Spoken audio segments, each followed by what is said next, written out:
good morning, you beautiful wonders of creation. Welcome to Wellbeing Wednesday on Wednesday, the 6th of March, 2024. Well, what a day, say. When you've been on the planet a long time, these days just kind of like, really? Yes, so today I will be kicking off today's session with some meditation. We will be learning more about the menopause and women, and we will be learning more from everyone that is in this call today. If you are watching this on catch up, thank you for coming and joining us. You will find us on Rumble, YouTube, etc., etc., etc. And if you have any questions at all about any of the content that you receive, please do put them in the chat. Please do ask us so that we know where and what is required from us. If you have anything you would like to contribute to Wellbeing Wednesday, get in touch with the beautiful Keza and she will have her details down. Kerry at the PHFI. Yes, we are part of the People's Health Alliance. So welcome, welcome, welcome. And let us begin. I'm going to invite you all to now calm down and to close your eyes, to sit or lie, find a position of comfort for yourself. And close your eyes or lower, soften your gaze, whichever is comfortable for you to do so. Shuffle your butt cheeks and get yourself comfy and settled. And just be there, mooching around for a little while till you find that spot that you're like, then take 3 beautiful deep inhalations, in through the nose preferably, and out through the mouth slowly. This is controlled breath, deep into the belly. As you breathe in, just bring in some gratitude to the air as it fills your lungs and your body with nutrients. And as you exhale, allow your body to relax. Allow your brow to frown and furl, your jaw to just unclench and relax, your shoulders to drop. Normalize your breathing, however that is comfortable for you. And breathe. Notice any sounds that may be around. It's a beautiful sunrise here and the birds are tweeting. Notice any sounds that might be in my environment. Notice any fluctuations in light or your vision. Any aromas that may be around. Any tastes upon your lips and in your mouth. And the feel of your skin surrounding your body.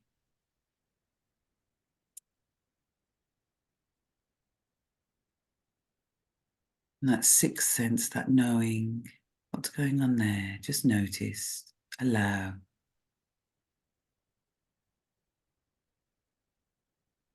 Acknowledging the senses, how we receive the world. The funnel through which the external becomes internal.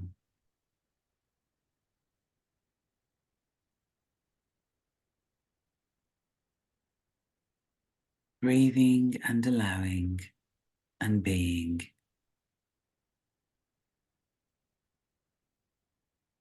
And as you breathe, bring your attention to the top of your head, the hair on your head if you have hair.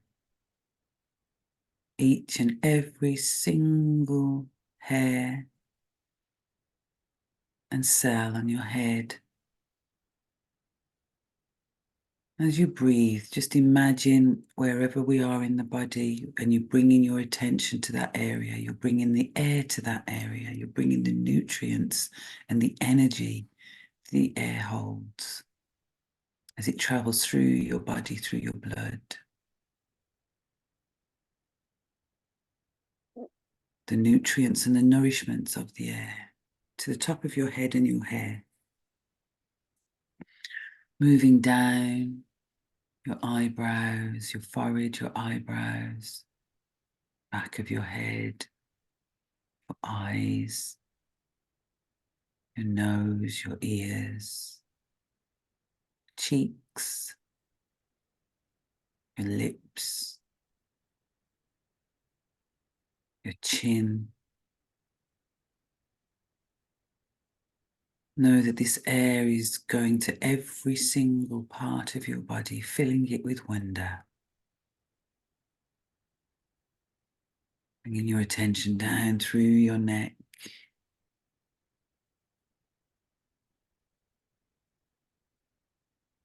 honouring the internal organ of the brain, eyeballs, tongue, the esophagus, the trachea, beginning of the spinal column, nervous system,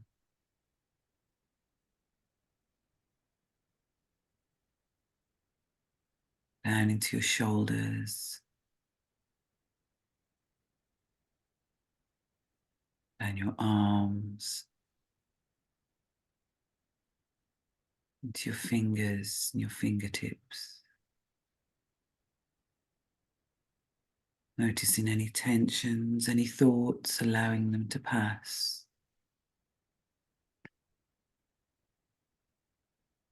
To your chest, your upper back, across your shoulders, across the top of your back and down into your chest area, your lungs, receiving this beautiful air.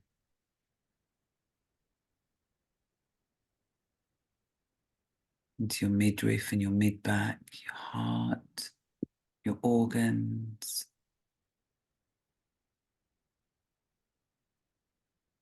colon down into your lower abdomen, lower back, all of the internal organs in that central area of your body, your spleen, your pancreas, your bladder, your liver, your kidneys, all working beautifully and wonderfully for you.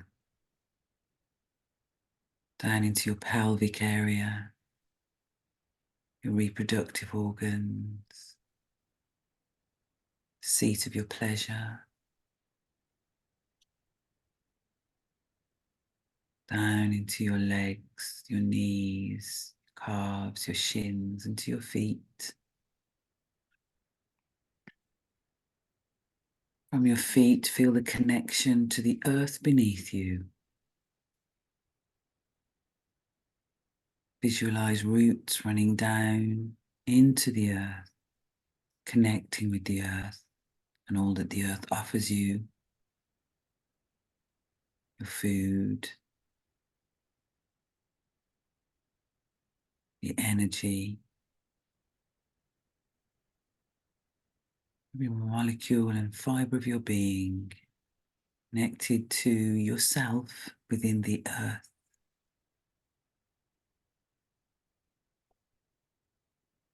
These roots running deeply.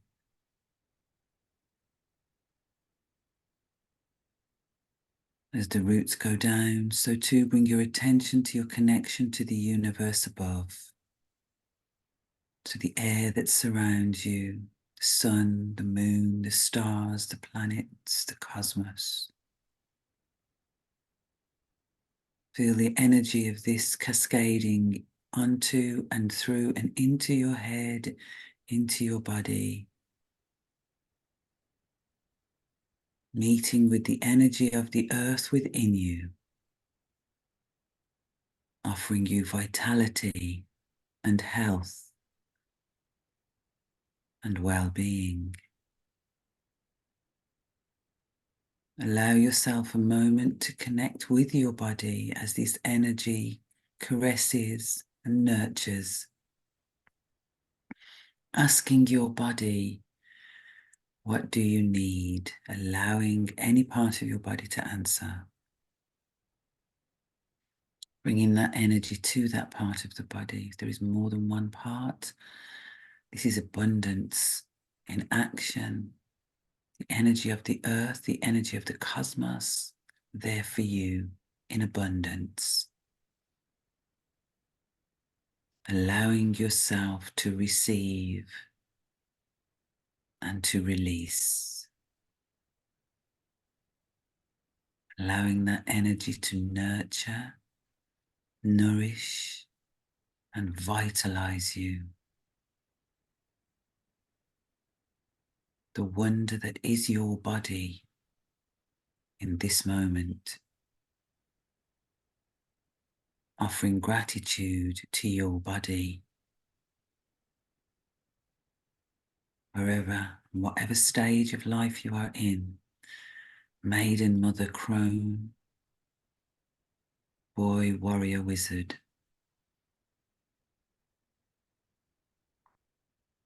Offering gratitude and allowing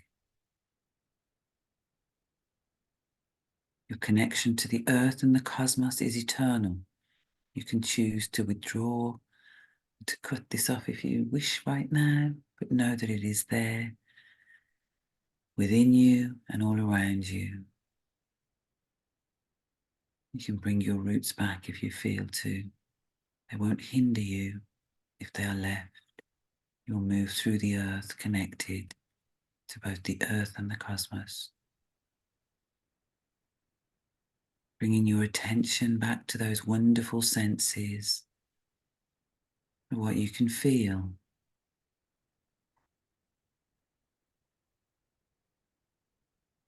Both physically upon the skin and through your third, sixth sense, third eye, sixth sense. Connection to all and to the source. Bringing your attention to whatever you can taste,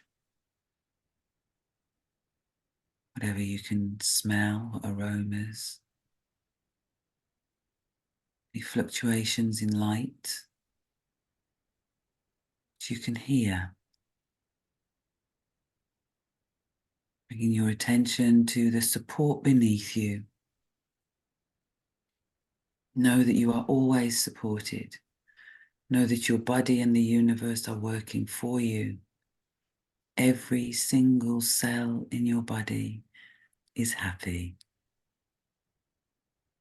Every single cell in your body is working for you.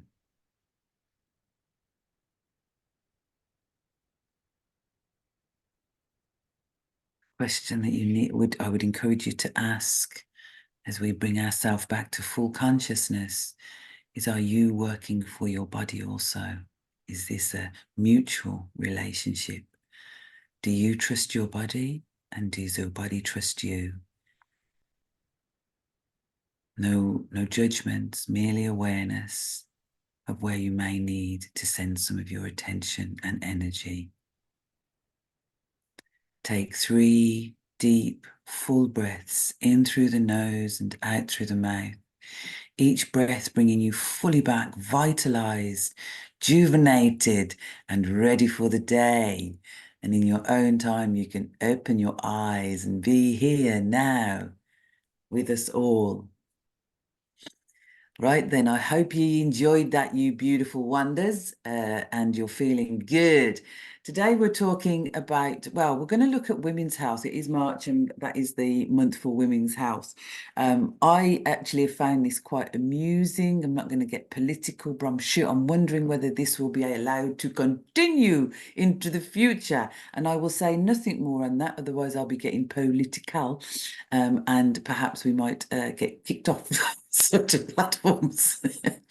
So this is Women's Health Month and we're going to be looking at menopause. I am really, really curious about the menopause as I've grown. It was something that wasn't really spoken about when I was a young girl. And I think that it's wonderful that now it's at the fore of people's thoughts and minds. But now I'm learning that there is perimenopausal, menopausal, postmenopausal, and there's all these things that I'm like, oh, what does this actually mean for me? So I'm hoping that through the course of this morning that I can find that out and it will be shared with you also. And I'm going to ask the wonderful Sarah to come in now. And Sarah is going to be talking to us about some homeoherbals and Homeobotanicals. Botanicals. Thank you, Sarah. Okay, thank you, Helen. Yeah, these are things that I use in my practice, and there are a lot of homeopaths and other practitioners who use homeoherbals and homeobotanicals in their practice too. And when it comes to women's health, we've got, I think a lot of us here have experienced those ups and downs of the hormonal seesaw that happens at various times during the month and during the year. And over the years. So we've got 3 specific combinations. 2 of them are homeobotanicals, one of them's homeoherbal. I'll just tell you a little bit about those. There's the homeobotanicals started in New Zealand, I think it was, or Australia, I think it's New Zealand.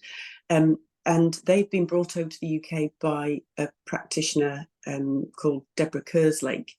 She now works down Surrey, somewhere like that. And because particularly during lockdown, she wasn't able to get the homeobotanicals over from New Zealand. They just weren't getting posted out. They weren't arriving. So she and another amazing homeopath called Nikki, Redmond, got together and started creating some that are, I think they're mainly UK herbs, although I could be wrong, so you can correct me on that, ladies. So that's how the homeoherbals came about, because we couldn't get hold of them during lockdown. So these have been, these women know their herbs, so they've been putting them together and creating combinations to use for all kinds of things. And there are, I think altogether, something like 120 of the homeoherbals, and oh, God knows, probably a lot more than that, of the homeoherbals and homeobotanicals. And a lot of these things are put together. Now, what they are is not a herbal tincture, and it's not homeopathy. They are potentized herbs. So you're only taking a tiny amount, but they are actually very potent. So the 3 that I thought I'd do just a quick recap on today, there's one called F. They were up all night on these names, I can tell you. F is for things like irregular periods. You've got the mood swings of periods starting. You've got PMT type stuff. You've got people who are just, women who are just really struggling with not being at ease with their cycle. So that's a really useful little combination there. And then there's the F plus, which is really good for that kind of on the way to menopause, what people call perimenopause. And this is the time when women will quite often end up going to the doctor going, oh my God, what can you do? And they get banged on HRT. Now, this is a really good alternative to HRT. It's also really good for women who've struggled with any kind of hormonal intervention. So if they've been on the pill and it hasn't agreed with them, if they've been on HRT and they've realised that actually that's really not for them at all, and it really helps to stabilise those hormones, which are going mental at this kind of time. They don't know what they want to do, but this combination is actually specific for that perimenopause kind of period. And then we've got the one that has recently come out because Nikki and Deborah realised that there really is a need for that kind of post-menopause. This one's called Menopause. And those first 2 were the homeobotanical ones, which have come from New Zealand. The Menopause is a homeoherbal. And that is, once we've stopped having periods, and we've stopped having periods for 2 years, we are what's technically called postmenopausal. But with so many of us still get the hot flushes and the hot sweats that wake us up at night. We've got the mood swings and the forgetfulness and the brain fog and the memory problems. I mean, how many times do we walk into a room and go, what am I here for? It's just really frustrating. There's also the skin and hair problems. A lot of us lose a lot of hair and start growing it in places that aren't necessarily terribly attractive. And the skin stuff as well. We get dry patches, we get dark patches, we get a lot of wrinkly stuff that we were kind of going, I didn't look like this 10 years ago, and suddenly I'm looking old. Or the menopause is really good for that. But also things like the anxiety and the sleeplessness, heart palpitations, weight gain. Oh, it's great, isn't it, being postmenopausal? Oh my God. But we don't actually have to suffer those things. We can bring them back to balance.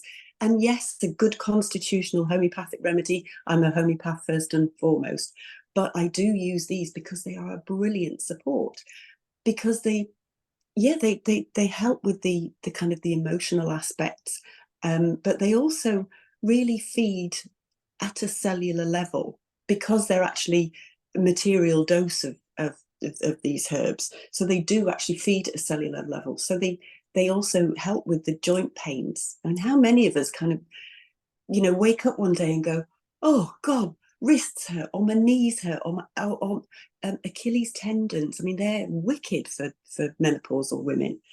And then, of course, there's the delights of the vaginal dryness. But that's simple loss of libido. That, no, I'd rather have a cup of tea, thanks, love. That kind of feeling.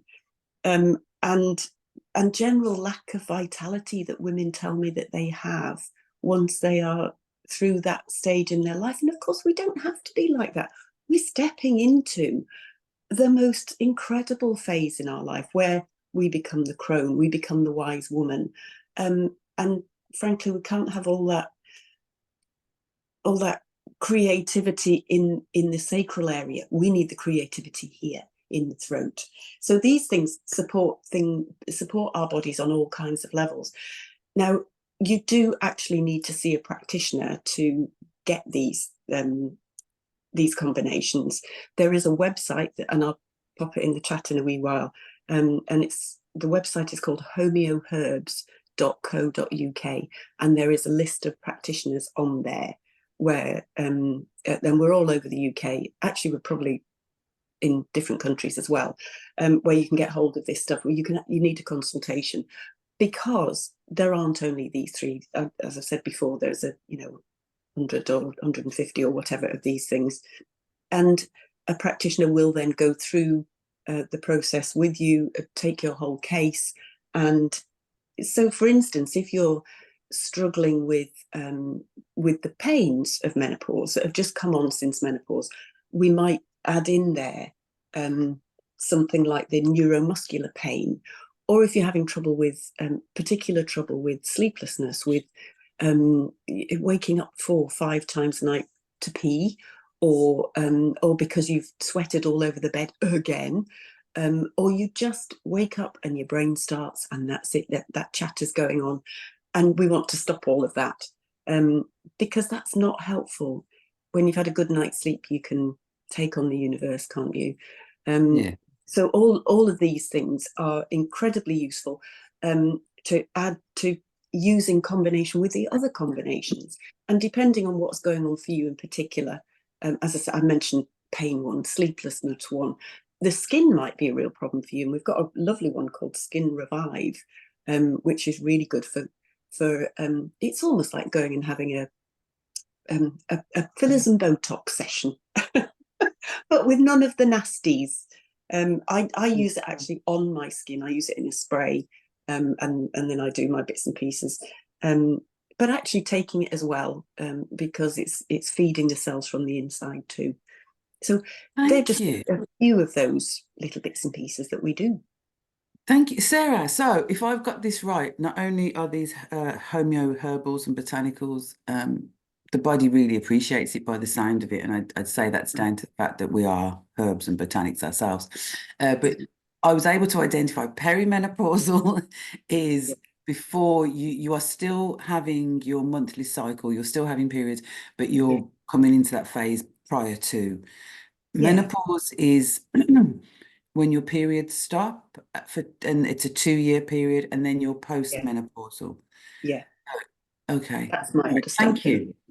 Yes. Thank you. I have a question that I've never, ever thought of before. Do men have their version of a menopause? Yeah. I think they do. Jean-Marie, yeah. Yeah, I think they do, for definite. It's called andropause. Andropause. Yeah, and the symptom are nearly the same. Why we don't, the problem is we don't speak enough about it. Okay. And a lot of men, when they reach 60, 65, go into depression because they go into andropause. You'll have to write that. Yeah. Andropause. Andropause. Yeah. Okay. But they don't have a decline. Andro- Do they have a decline in their sperm count? I'm just curious more than anything else. You got some odd flashes. You have a drop into of your libido. You have also depression, anxiety.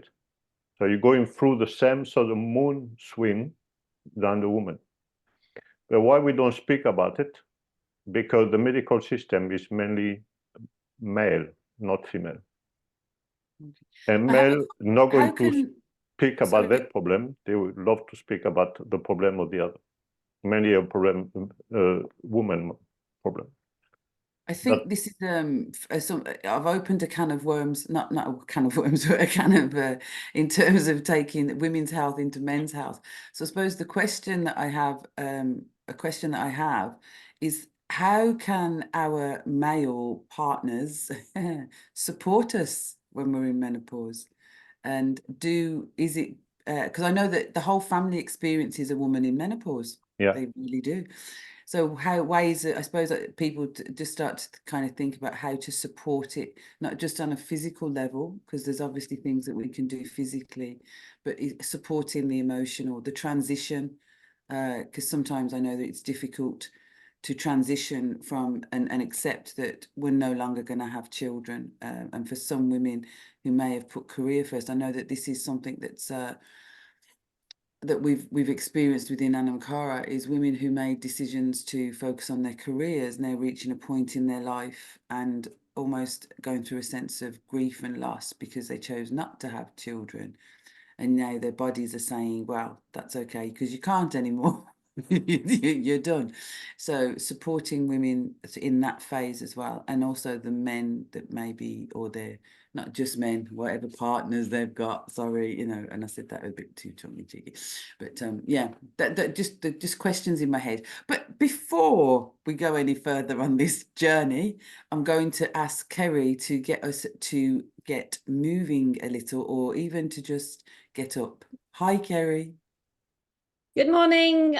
Good morning. This is a little bit of an interlude into this morning's session. We've talked about this before, and this is just to combat sedentary behaviour. If you exercise, if you go out for an hour, that's great, but you shouldn't be sat down for too long. So this is just a little reminder to all of us, just to stand up if we can, if you've got room to do so. Otherwise, stay down. It's literally a minute. So if you can, if you're in the position to do so, every day, if you're sat for an hour, set your alarm and just get up for 1 minute every half an hour. If you can't manage half an hour, do an hour. If you're sat in the chair and you can't get around, then just stop. If you can, start squeezing your fingers, your toes, and lifting the legs. That can be done sat down.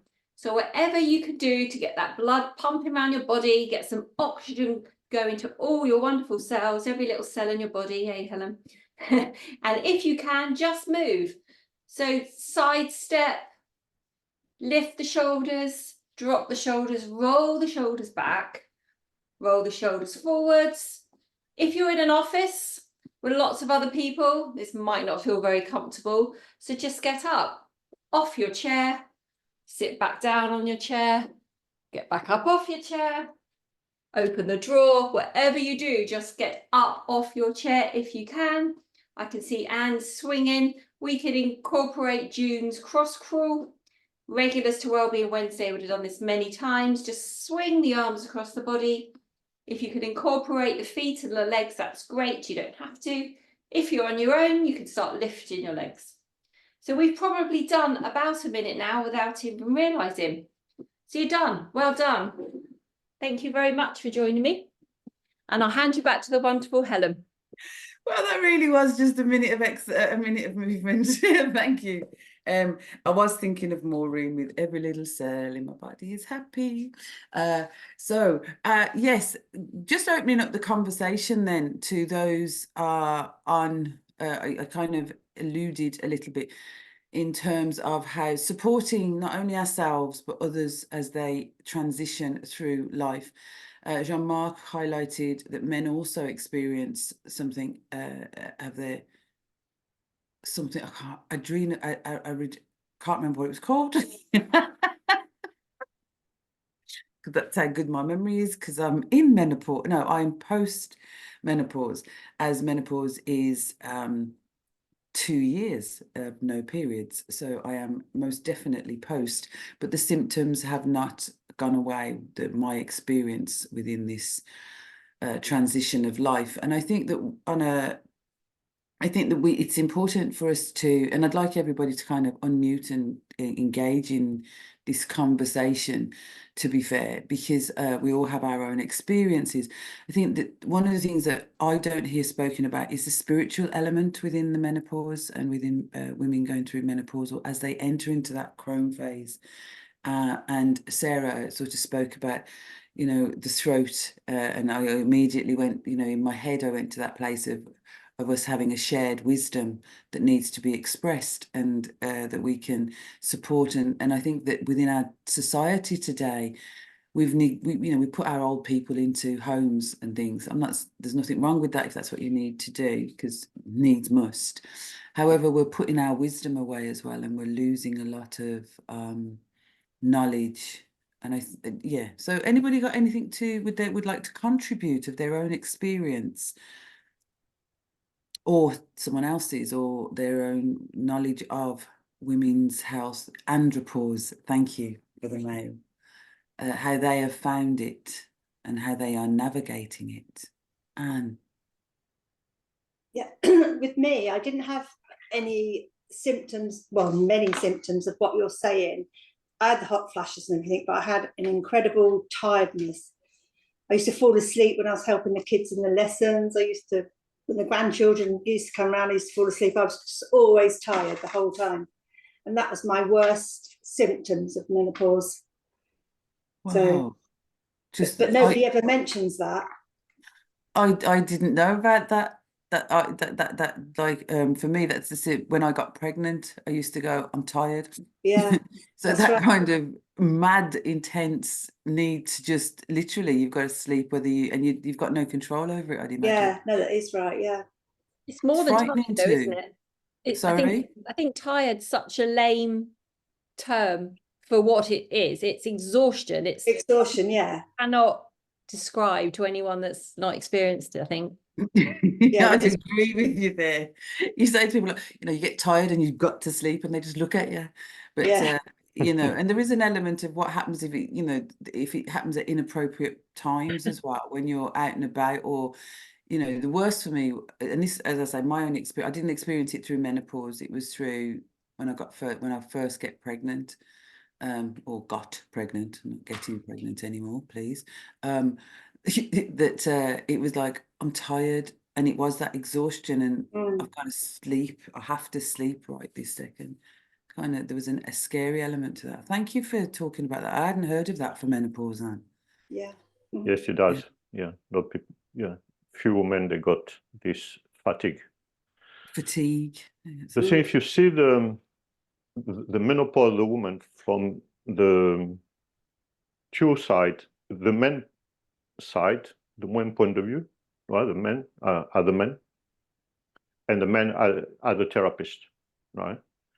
I think I've been really lucky in my life, if we can say sometime like that, because I got 3 women in my life, 2 daughters and my wife, right? It's very interesting how they think the profile is changing, right? So when you look at the father or at the husband, it's so what is the role of the husband into the menopause? Of women menopause. It's very important for dialogue, because the mother or the wife is not available for sexual activity like it used to be, right? And the man on his side is still very active. He don't have this mood change and all that. So it's very important. Dialogue is very important, and be honest with each other all the time, at every point of the time, because it's no point for the wife or the partner. It can be feminine or masculine, right? To be frustrated because we have to be open, right? There's a sexuality which is there, you cannot deny. So we have to be open, and everybody has to know where he stands, honestly, and that also remove a lot of stress on the wife side of it, on the woman side of it, right? Because there's a guilt going to it. And it can be a detachment, and that can lead to separation, it can lead to divorce, right? Mhm. So more the interaction, it's the best. Yeah.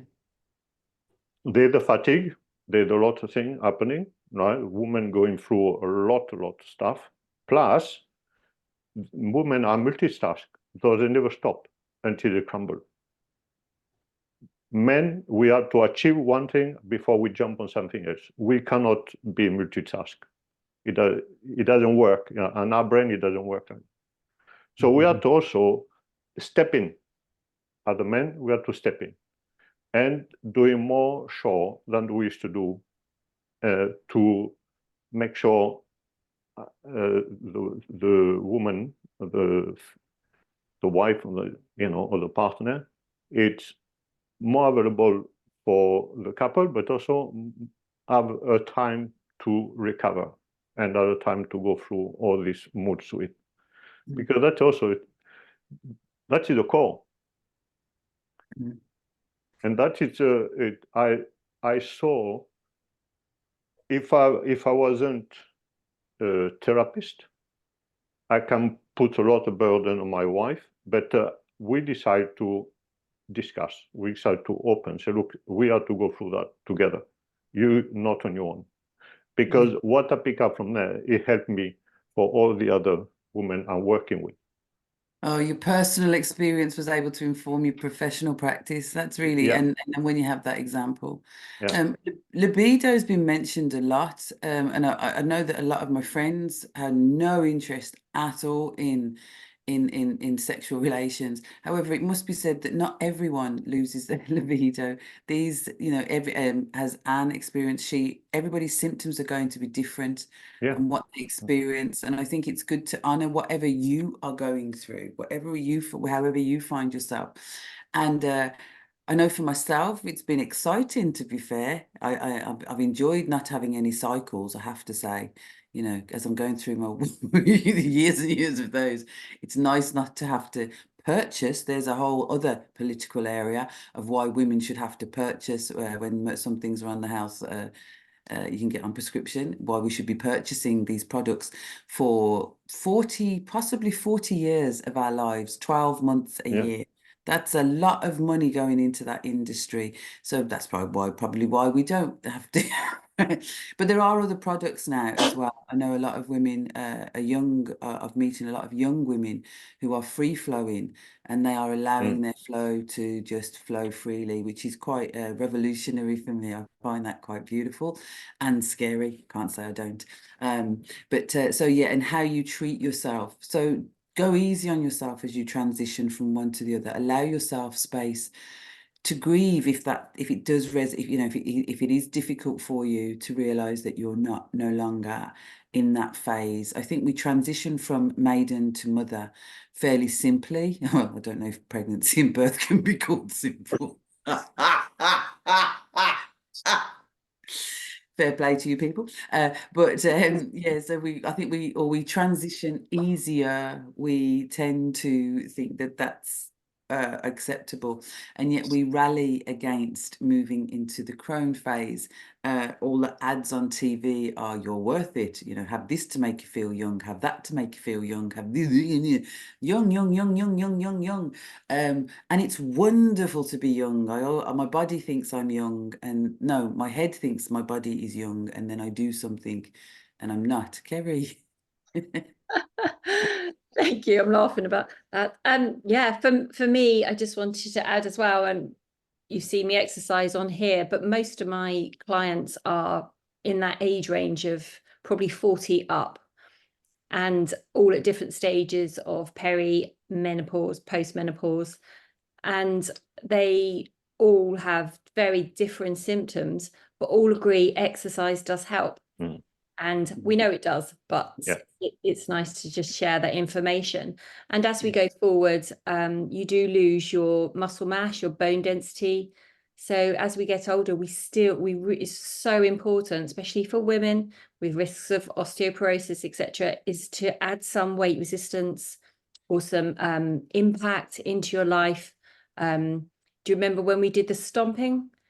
Which is literally 3 stomps a day, as if you're bashing down a drinks can with your foot, just to try and improve that bone density. But if you could incorporate exercise every day into your routine, you really will reap the benefits. Cool. The importance, I think one of the things is that's coming through is that it's really important to take care of yourself through all of your life, and then to acknowledge what's actually going on for you and what you need, and the exercise, you know, as you move through. And we're all going to need the same, but something different. Would anybody else like to contribute to today's Wellbeing Wednesday? I'll open the floor up, because I can talk, you see, so don't think that you can't stop me, because I'll just keep going. I really will. That surprises me. That surprises. Was you unaware of that, Kerry? I had no idea. I know that we've got some videos as well to share with from Claire, and there's another, and one from June on the vagus nerve. So if you're ready for the vagus nerve, Kerry, could you share your screen? Hi there, it's just a short video to show you how much I have enjoyed learning the vagus nerve exercises and how I share them with a lot of people, because I think it's a great benefit to help with releasing old trauma that's being held in the nerve. There are loads of people doing videos on YouTube about this, but I just wanted to do one especially for Wellbeing Wednesday and for my channel, so I can share it with my people and they can see me doing it. So, or you can see me doing it, the people who are watching. So it's from a wonderful book by an osteopath whose name I had ready and now I've completely forgotten. I will put it in the description. I will look it up shortly. It's a really excellent book, and it explains all the details of how and why you should be doing this on a regular basis, really. You can't kind of do it once and expect it to get rid of everything. So basically, the first exercise is to cross your fingers and hold them behind your head like that. And then you take your eyes as far to the left as you can and look at your left elbow and count to 20 or possibly 30. And then you go to the right and look at the right elbow, if you can, if your eyes can stretch that far. I mean, you don't want to be scrunching your shoulders up. You're going to keep your shoulders down as much as you can and relax your neck. And you can do this lying down, which is quite nice for a lot of people. I think it's maybe a lot easier lying down. You don't want to end up arching your back while you're doing this. And then you hold it like in that position until you get a sigh or a yawn, which invariably happens. And the more you do, the quicker the yawns seem to come, in my experience. So the next bit is to tilt your head, taking your ear down towards your shoulder. Do not lift your shoulder up to your ear. Take your ear down to your shoulder. Keep your nose pointing straight forward and try not to tilt forward or back, but just straight sideways. And then take your eyes down towards your shoulder, the one you're leaning towards. And again, count to 20 or 30. And the yawn or the sigh should come by then. And then you tilt the other way. You don't have to start with the left. I tend to start with the left because I'm left-handed, I guess. And then you go and you look at the other side and have a nice yawn. And then you take your head back to the first position and take your eyes up to the ceiling. Now again, it's very tempting to turn your head that way, so try and keep your head straight forward, your nose pointing straight forward, and your head tilted that way, and your eyes up again, counting to 20. And then back. Give it a breath in the middle, and then over to the side. Don't do any sudden moves, because necks are sensitive. And then up to the ceiling again for 20 or 30. And a nice yawn or a sigh. And the final one is leaning on a wall. I can't do this one for you or on the floor in the Sphinx position because I've got nobody holding the camera. It's just me. So you can lie on the floor in the Sphinx position from yoga with your elbows on the floor and your back up but your shoulders down and look over your shoulder. Again, counting to 20, and then you get the yawn, and then the other side. You can also do this on a wall, leaning against a wall, and tilting that way, and then that way. But, slowly and carefully. Okay, so I hope that's helpful. Thanks very much for watching. What is important, it's exactly, what Helen was saying. You don't arrive into the menopause just like that. You got a bag of a year of what has been happening in your life, and that also is a reflection of how you're going to go through your menopause. If you notice is something very important, we don't allow or we don't listen our body most of the time. So we always, if you hear the people talking about themselves, about what they're going through, and they said all the time, what you hear, oh, I need a glass of wine, I need a coffee, I need a cigarette, I need that, right? So what that means, it means we don't allow our body to talk. So when we are tired, instead to take a coffee, maybe 5-minute nap with reverse and restructure the whole cellular system, and the body, it can cope with the rest of the work or the load we have to do. If you take coffee take obviously it give you a kick. A glass of wine give you a kick, but until when, right? So when we arrive to this age where our body is changing drastically, we have to review all that, and we have to be prepared to listen our body, because if we are tired, it's not it shouldn't be an issue. You just have to have the time to have a little nap, and after we carry on. And everybody will adjust, obviously, because everybody going through all a different time, a different thing, and different issue. Nutrition is very important. Right? Some of the things have to change also, because the way you're feeding your hormone, it will kick your hot flashes and or bring you into depression and all that. That's why that is something also very, very important. And in naturopathy, we use a lot of tree bud, before the flower come up. So you got the bud, the other tree, and we're using one which is very interesting actually. It's called in French is a érel, but in English is a cowberry. The cowberry bud, it's very, very good for menopause. Added to the raspberry sprout bud too. So the both together, it's very interesting for all the symptoms of the menopause: hot flashes, cystitis,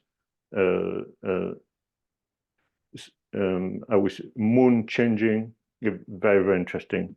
So you got like, it's a very what we call gemotherapy in French, which is, you got the whole tree bud we're using.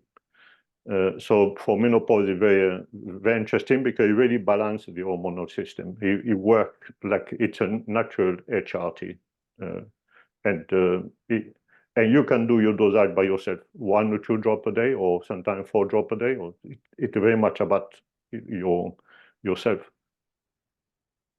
And we got a magnificent mushroom called the Ericium, which is lion man, the same word, which you work also on hot flashes, but they also work on the vagus nerves because it tends to bring the nervous system into an alignment, right? And bring a bit of a calmness, but it works very much at the neurologic level. So we got a few things we can work with. So women, I'm sure, between the homeopathy, the naturopathy, Chinese medicine, Ayurvedic, can really go through the menopause without going into a chemical. Thank you. Thank you. Sarah, you were going to... I was just going to have a quick word about the vagus nerve. The word vagus, it comes from, or they have the same nerve word root, vagrant. And the vagus nerve is the nerve that travels through the whole body. So it touches on every major organ, literally every major organ in the body, in the lungs and the heart and the stomach and the intestines and the kidneys and the liver and everything. And it is something which does tend to go into a bit of a shutdown, particularly when we've got a lot of stress going on. And there are things that you can do for yourself that really help with that help to wake it up again or calm it down again or whatever it needs to do. One of those things is humming. So just literally, or singing. Anything that gets this kind, because this is where it's most accessible, I suppose, and we can actually make an impact on it around this kind of area. And the other thing is there is a product called Sensate, which is fantastic, and it comes with an app, and you stick it on your chest, and you listen to this lovely music at the same time, which is all scientific and stuff. And it's lovely, it's great, but it's very expensive. What you could do is, as a much cheaper way of doing it, is to stick on some lovely binaural music or whatever sounds, and put an electric toothbrush right there on your breastbone, or anything else that you might have in the... It vibrates. Yes, that vibrates. It's battery driven. You could stick one of those on there as well, and just go and lie down and relax for a little while. Oh, wow. And it's a lovely thing to do. And there are practitioners out there of Bo and Emmett in particular that do that. Some of them do a treatment particularly for the vagus nerve. So you could go up as well. There's a guy called Gus de la Cuera. He's on Facebook, and he runs courses in it. So he'd probably be able to tell people where you might find a practitioner who's done his courses. He'll be very aware of the vagus nerve, more so than possibly than other practitioners. There's lots out there, and I think that's one of the things that you find what works for you, whichever phase of life you find yourself in. Find what works for you. We've just heard about recalibrating the vagus nerve, different types of herbs. There's homeopathy, there's homeobotanicals, there's Jean-Marc went through loads of different modalities that may help you, and I think it's really important to find what works for you, and not one size doesn't fit all in all of this, in all fairness. And we also, can you get in touch if there's anything that you would like us to discuss, because we are going to be looking at women's health throughout March. If there's anything you'd like us to look at in particular, please do get in touch and let us know. If there's anything you'd like to share, do get in touch so that you can come on Wellbeing Wednesday and share your knowledge. If there's any, I think one of the things is that nutrition, what goes in really does impact on you. So be careful about what you eat and look at what you eat and drink. And unless we have any more, I'm going to say bye for today's Wellbeing Wednesday. We're going to turn off the recording. Thank you for watching. Thank you for your contributions to everybody that's here and to everybody that's going to be watching, whether it's morning, noon or night. Do let us know what's working for you, because what works for you will work for somebody else, even if one size doesn't fit all. And on behalf of the People's Health Alliance, have a wonderful Wellbeing Wednesday and a wonderful rest of your week. Thank you. Oh, I have to close the chat before I can stop the recording.